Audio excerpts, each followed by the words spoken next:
কেউ ক্ষতি করতে পারবে না। এই 7 জায়গায় চুপ থাকাই উত্তম। চাণক্যের উপদেশ। আচার্য চাণক্যকে ভারতীয় ইতিহাসে একজন গুরুত্বপূর্ণ ব্যক্তি হিসেবে বিবেচনা করা হয়, যাকে রাজনীতি ও অর্থনীতির পণ্ডিত হিসেবে বিবেচনা করা হয়। চাণক্য নীতি অনুসারে মানুষের কয়েক স্থানে নীরব থাকা উচিত, অন্যথায় ক্ষতি হতে পারে।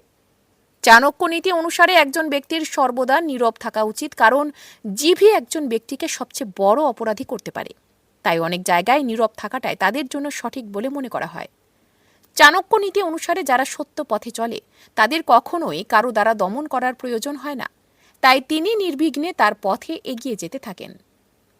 চাণক্য বলেছেন, যারা দৌড়ে আপনাকে পরাজিত করতে পারে না তারা আপনাকে আবেগগতভাবে ভেঙে পরাজিত করার চেষ্টা করে। যদি আপনার সঙ্গেও এমনটাই হয়ে থাকে তাহলে বুঝুন আপনি একজন সফল মানুষ হয়ে গেছেন। চাণক্য নীতি অনুসারে সাফল্য অর্জনের